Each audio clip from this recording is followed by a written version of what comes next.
Saludos, les habla Katiuska Viña y en el marco de la unidad curricular Comprensión y Expresión Lingüística 2 estaremos conversando acerca de la historia del español en Venezuela. Comencemos. El artículo 9 de la Constitución de la República Bolivariana de Venezuela establece que en nuestro país el idioma oficial es el castellano. Pero además, este mismo artículo establece que los idiomas indígenas también son de uso oficial para los pueblos indígenas y deben ser respetados en todo el territorio de la República. En tal sentido, en el marco de la unidad curricular que estamos cursando, haremos un breve recorrido por la historia del castellano que se habla en Venezuela, específicamente lo concerniente a los siglos XVI hasta el XVIII.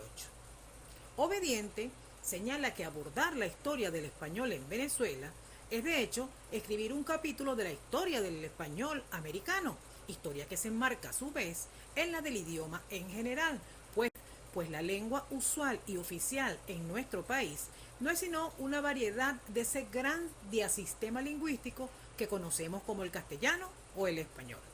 Antes de tratar lo que propiamente tiene que ver con lo lingüístico, es oportuno recordar algunos hitos históricos que sirvan de marco referencial al hecho de la implantación en estas tierras de la lengua oriunda de Castilla. El proceso de hispanización lingüística de América y por consiguiente de Venezuela se inició hace 5 siglos, cuando tuvo lugar el trasplante a estas tierras de la lengua de Castilla. El español americano es, por tanto, una extensión del español europeo, de modo que no puede soslayarse el hecho histórico irreversible de que la lengua española es el resultado de una expansión colonial. La penetración de la cultura y lengua española se hizo posible en la medida que surgía la necesidad de intérpretes, a los que llamaban lenguas, que eran indios que por gusto o forzados habían convivido con españoles y aprendieron su lengua. También existían españoles que aprendieron las lenguas indígenas.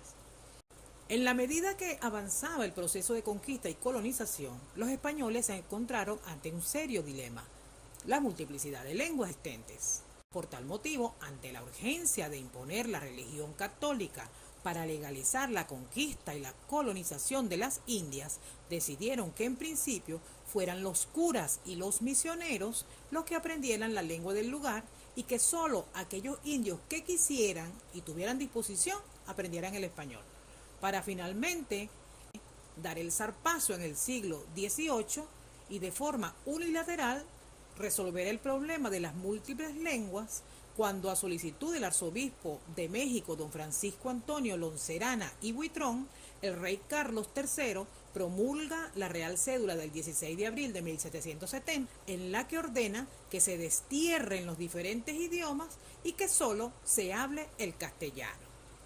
En el caso específico de la realidad histórica venezolana, en lo que atañe a la situación lingüística, debemos recordar que en Venezuela en el siglo XVI existían muchísimas lenguas indígenas, pero no hay información suficiente y fidedigna sobre cuáles y cuántas eran.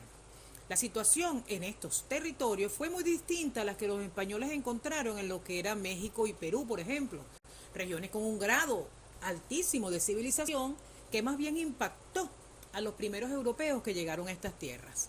En la Constitución Lingüística de Venezuela, las misiones presentes en el siglo XVII, es decir, franciscanos, capuchinos, jesuitas, agostinos, dominicos y otros, tuvieron un papel significativo, dado que estos se dedicaron a estudiar las distintas y variadas lenguas habladas a lo largo y ancho de nuestro país, para en ellas adoctrinar a los diversos núcleos de población indígena.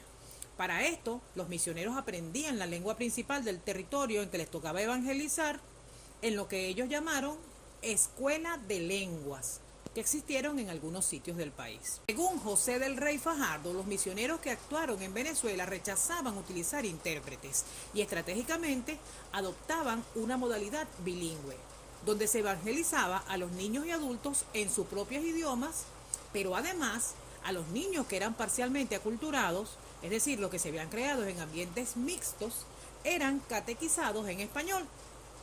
Los frailes capuchinos en los llanos de Caracas realizaron el proceso de evangelización en varias etapas lingüísticas. La primera de 1658 hasta 1690, la evangelización se llevaba a cabo en la lengua nativa de los aborígenes. En la segunda etapa, de 1690 a 1725, entonces comenzó a practicarse el bilingüismo, porque ya había una expansión del castellano en la región. Y en la tercera etapa, que fue de 1725 en adelante, comenzó la convivencia de familias españolas con los indígenas y como consecuencia de ello, a partir de 1750, la lengua de Castilla comenzó a ser la predominante. No sería arriesgado suponer que en otras regiones de nuestro país se diera un proceso similar, aunque quizá con distintos tiempos.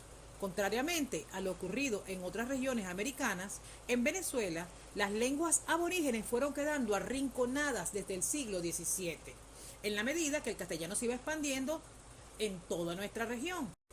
Este proceso se aceleró aún más en el siglo XVIII como consecuencia de la Real Cédula de Carlos III, al imponer el criterio según el cual mantener los idiomas indígenas en las Indias era un peligro político. Y una vez constituida la República, el Código Civil de 1862 estableció el castellano como idioma oficial de la nación. El carácter hispanohablante del país quedó reforzado al fundarse en julio de 1883 la Academia Venezolana de la Lengua. Hasta aquí este breve resumen de la historia del español en Venezuela. Muchísimas gracias por su atención.